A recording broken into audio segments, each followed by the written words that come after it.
Bem, essa manhã eu quero deixar uma palavra no teu coração e eu quero falar sobre vencendo o pecado.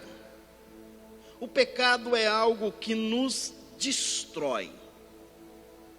A palavra diz que ele corrói.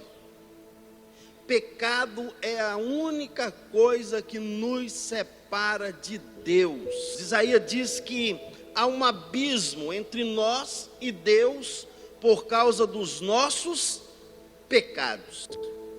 E o que é pecado? Pecado é errar o alvo. Pecado é sair fora do propósito. A Bíblia diz que só é possível vencer o pecado quando nós nos unimos a Cristo. Somente unindo a Jesus vencemos o pecado. Isso significa que sozinho somos incapazes de vencê-lo. Sozinho o pecado vai nos derrotar. Sozinho o pecado vai trazer em nós declínio. Abra comigo Romanos capítulo 6, versículo 1.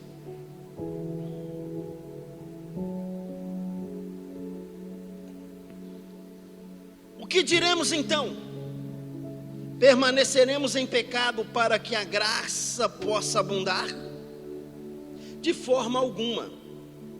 Como nós que estamos mortos para o pecado, viveremos ainda nele? Não sabeis que todos os que fomos batizados em Jesus Cristo, fomos batizados na sua morte? Portanto, fomos sepultados com ele para a morte pelo batismo, para que assim como Cristo foi ressuscitado dentre os mortos pela glória do Pai, assim também nós andemos em novidade de vida. Porque se fomos plantados juntamente com ele na semelhança da sua morte, também o seremos na semelhança da sua ressurreição. Sabendo isso, que o vosso velho homem foi crucificado com ele, para que o corpo do pecado pudesse ser destruído, para que não sirvamos mais ao pecado. Porque aquele que morreu está liberto do pecado. Ora, se morremos com Cristo, cremos que também viveremos com ele. Sabemos que, tendo sido Cristo ressuscitado dentre os mortos, já não morre. A morte não tem mais domínio sobre ele. Pois quanto ao morrer, ele morreu uma só vez para o pecado, mas quanto ao viver, vive para Deus. Assim também vós, considerai-vos mortos de fato para o pecado, mas vivos para Deus em Jesus Cristo nosso Senhor. Não reine, portanto, o pecado em vosso corpo mortal, para lhe obedecerdes em seus desejos. Nem tampouco apresenteis os vossos membros como instrumento de injustiça ao pecado, mas apresentai-vos a Deus como os que são vivos dentre os mortos, e os vossos membros como instrumento de justiça a Deus. Porque o pecado não terá domínio sobre vós, pois não estáis debaixo da lei, mas debaixo da graça.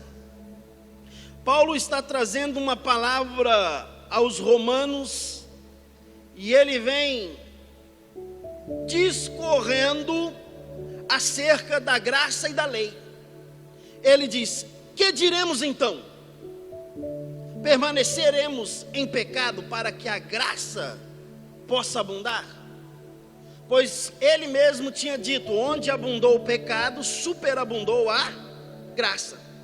E as pessoas, ao lerem, não entenderam o que a palavra estava querendo dizer. Eles entenderam que quanto mais o pecado, mais graça tinha. E na realidade ele diz: de forma alguma, pois nós estamos mortos para o pecado. Nós não vivemos mais no pecado. Paulo está dizendo: não sabeis que todos fomos batizados em Jesus Cristo e fomos batizados na sua morte? O que significa batismo? Morte e ressurreição. Ele estava dizendo: nós fomos sepultados e nós ressuscitamos com Ele. Por isso fomos plantados juntamente com Ele, na semelhança da sua morte, mas ressuscitamos semelhante à sua ressurreição. Paulo vem discorrer essa palavra para tirar algumas dúvidas que as pessoas estavam tendo exatamente por causa da sua própria palavra. Ele diz: nós morremos, nós sabemos que temos sido ressuscitados porque morremos. Morremos para quê? Morremos para o pecado. E aí ele diz: o pecado não tem mais domínio sobre vós. Uma das coisas que o pecado faz é dominar, ele é dominante. O próprio apóstolo, ele diz: o que eu quero fazer, isso eu não faço, mas o que eu não quero fazer, isso eu faço. Agora, quando nós olhamos para essa palavra, Paulo também dá um direcionamento, e ele diz: apresenteis os vossos corpos, os vossos membros, não como instrumento de injustiça, mas como instrumento de justiça a Deus, porque o pecado não mais dominará vocês. Então nós chegamos a uma conclusão, que nós estamos mortos. Eu vou repetir, que eu acho que tem gente mais morto do que um morto aqui. Nós chegamos a uma conclusão, que nós estamos mortos. Dá uma beliscada no seu irmão aí para ver se ele está morto. Não, mas não é dessa morte que eu estou dizendo. Nós estamos mortos para o velho homem, para a natureza pecaminosa. É inadmissível nós cometermos os mesmos erros sempre. Porque se nós morremos para o pecado não domina a nossa vida. Nós não podemos cair nas mesmas coisas que outrora nos caíamos. Estamos vendo pessoas orando e dizendo, você já deve ter visto. Eu gosto quando o pastor Márcio fala sobre isso, e ele disse assim: pessoas que oram e dizem, me perdoa, Senhor, as minhas multidões de pecado. Está ruim, hein? Sangue do Cordeiro, minhas multidões, irmão, misericórdia. Ei, nós estamos mortos para o pecado. Não existe multidões de pecado na nossa vida. O pecado assola a humanidade desde a queda do homem lá no jardim. Quando o homem peca, ele perde o direito de se aproximar a Deus. Por isso Jesus Cristo veio e morreu na cruz, para nos resgatar. O salmista diz que para nos vivificar o Espírito. A pregação de Paulo, em sua época, era uma pregação de graça, ou sobre a graça de Deus. Na época que Paulo estava pregando aos romanos, coríntios, éfesos, aos colossenses, aos filipenses em Filipos, Paulo foi taxado como uma pessoa dura, ou aliás, como uma pessoa liberal, porque ele trazia graça. Paulo trazia graça, e eles olhavam e diziam para Paulo que ele estava com a liberalidade. Hoje as pessoas olham para Paulo e acham Paulo como uma pessoa dura. A pregação de Paulo no seu tempo era uma pregação de graça. Ele estava falando sobre a graça, que agora a salvação não vem mais por obras. Eu não compro mais a salvação, mas a salvação não vem por obras, mas o pecado me afasta de Deus, o pecado me corrói, e eu não posso viver uma vida de pecado. Então, a resposta de Paulo está no texto que nós lemos. E aí, em primeiro lugar, Paulo está dizendo para esse povo, dizendo assim: a graça não é licença para viver no pecado.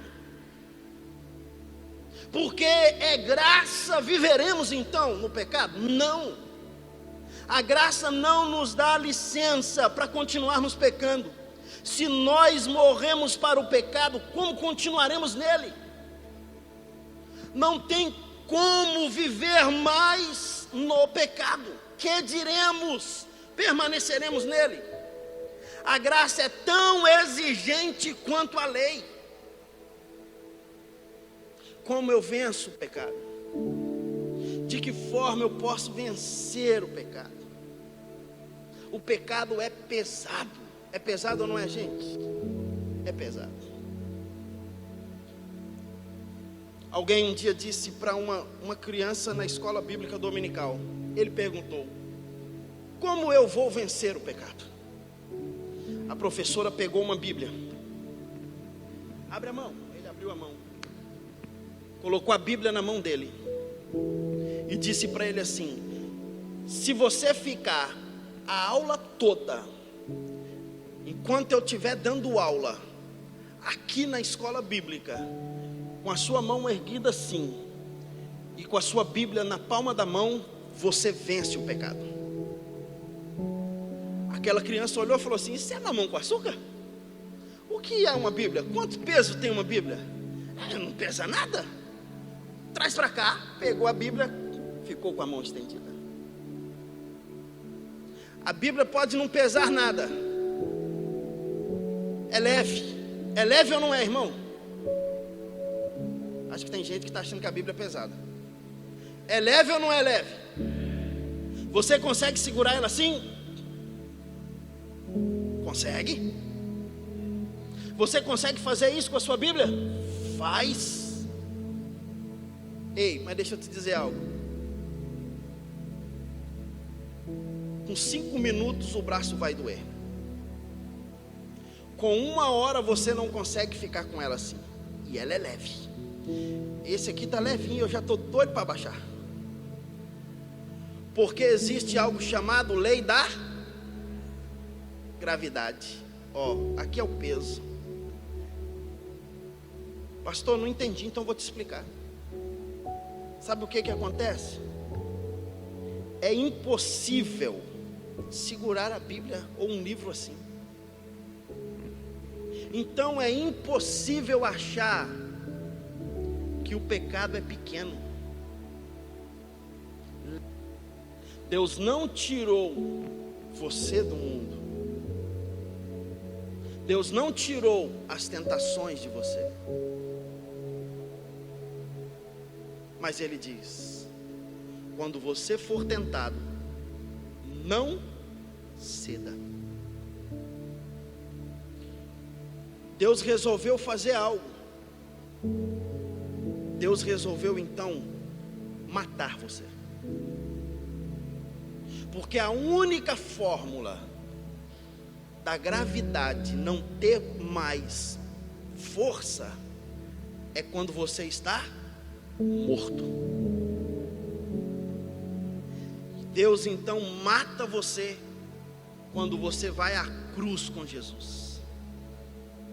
E você ressuscita um novo homem, uma nova mulher.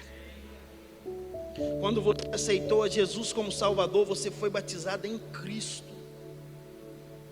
O batismo nas águas apenas traz confissão pública, dizendo: morro e ressuscito, e a sociedade vê. Mas a sua vida, quando você entrega a Jesus, você está dizendo: eu tenho capacidade para vencer o pecado. Paulo diz: não sabeis que todos os que fomos batizados em Cristo Jesus, fomos batizados na sua morte? Porquanto fomos sepultados com Ele para a morte, pelo batismo, para que assim como Cristo foi ressuscitado dentre os mortos, pela sua glória, pela glória do Pai, assim também nós, andemos em novidade de vida. Andemos em novidade de vida porque fomos ressuscitados com Ele.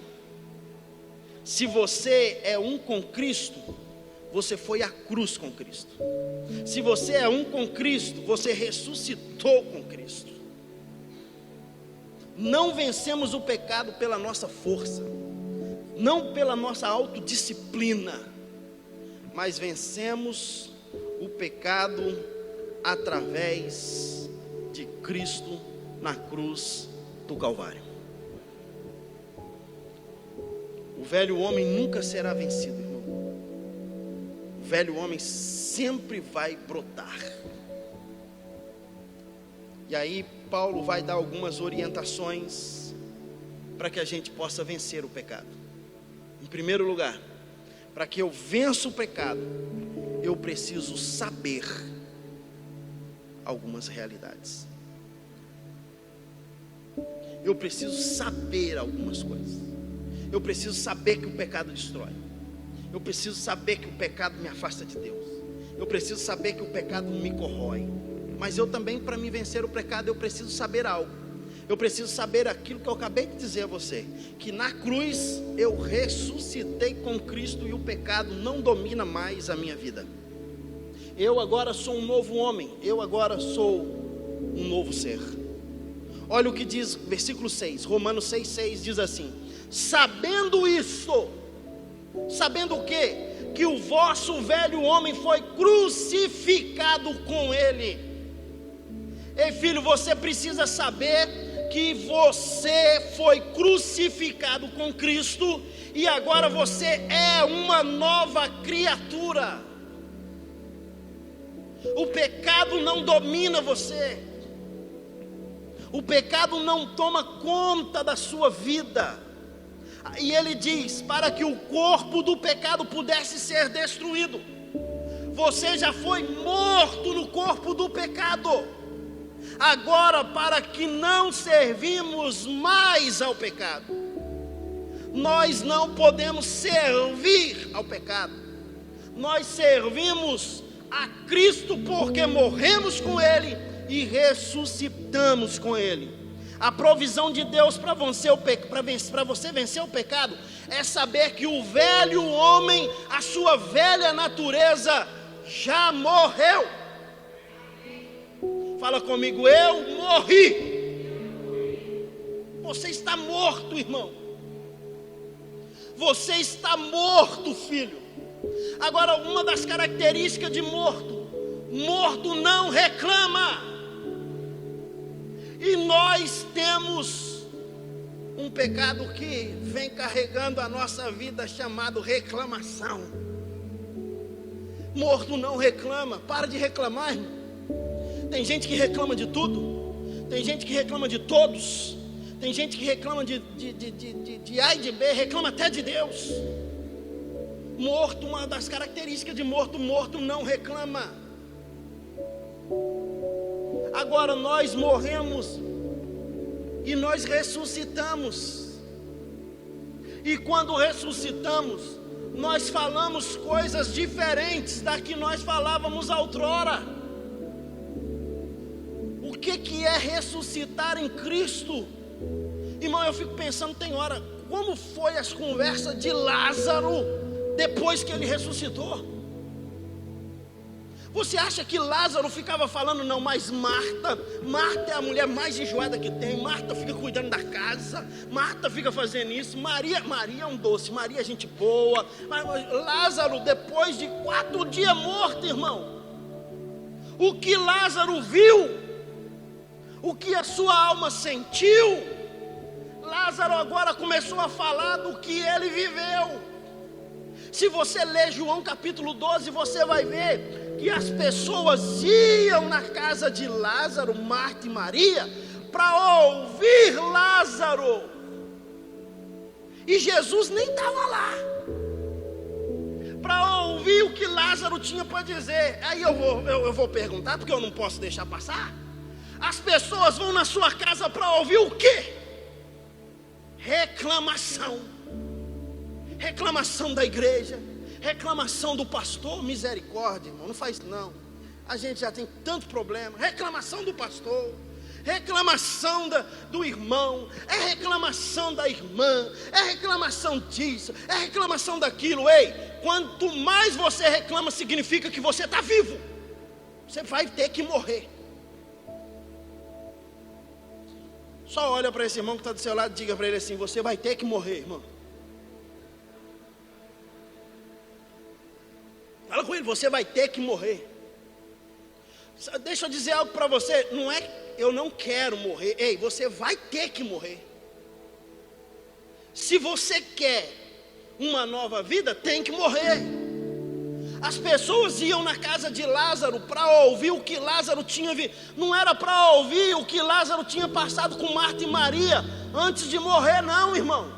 Eles iam lá para ouvir o que Lázaro estava falando e o que ele tinha para falar depois que ele morreu. 4 dias de experiência morto e agora ressuscitado. A gente morre para Cristo e continua falando as mesmas coisas. A gente morre com Cristo, ressuscita com Cristo e continua do mesmo jeito. Que cristianismo é esse? Que vida é essa? Que evangelho é esse? Ei, filho, isso não é evangelho? Isso não é cristianismo? Isso não é vida cristã? Posso ouvir um amém? Saber é fundamental. Segunda orientação de Paulo, versículo 11, olha o que diz: assim também vós, considerai-vos mortos de fato para o pecado, mas vivos para Deus em Jesus Cristo, o nosso Senhor. Sabe qual a segunda orientação que Paulo traz? Eu preciso considerar morto para o pecado. Considerar é tomar uma posição de fé. Você precisa se posicionar e dizer: ei, o pecado não domina a minha vida. Você precisa se posicionar, tomar posse.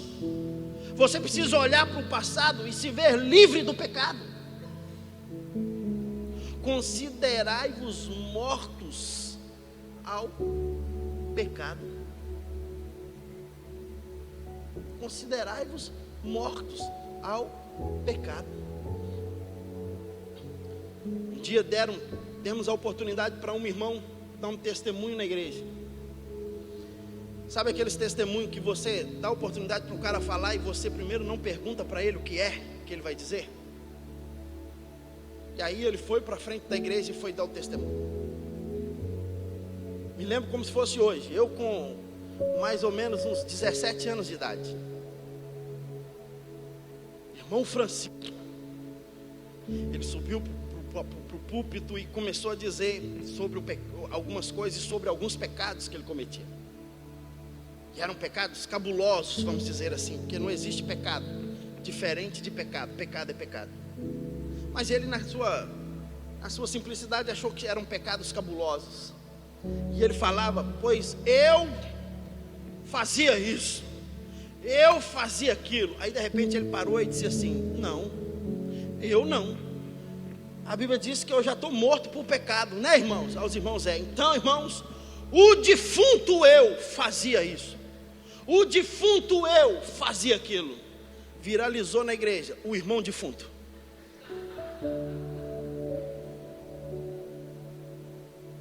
Mas na realidade somos. E em último lugar, Paulo vai dar a terceira orientação para vencermos o pecado. Olha o versículo 13: nem tampouco apresenteis os vossos membros como instrumento de injustiça ao pecado, mas apresentai-vos a Deus como os que são vivos dentre os mortos, e os vossos membros como instrumento de justiça a Deus. Qual é a instrução de Paulo? Primeiro, a graça não nos dá o direito de viver no pecado. Segundo, eu preciso saber, eu preciso estar, eu preciso considerar morto para o pecado. E em terceiro ele diz: eu preciso me entregar a Deus sem reservas se eu quero vencer o pecado. Eu vou repetir: eu preciso me entregar a Deus sem reservas se eu quero vencer o pecado. mas apresentai-vos a Deus como os que são vivos dentre os mortos. Só pergunto, tem vivo aqui hoje, irmão? Vou perguntar de novo, tem vivo aqui hoje, irmão? Vou perguntar de novo, porque eu acho que tem gente que está. Tem vivo aqui hoje, irmão? Tem. Você está vivo em Cristo.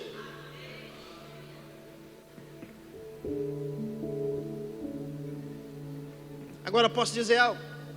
Você está vivo em Cristo e não faz o que você quer, porque Cristo habita em você.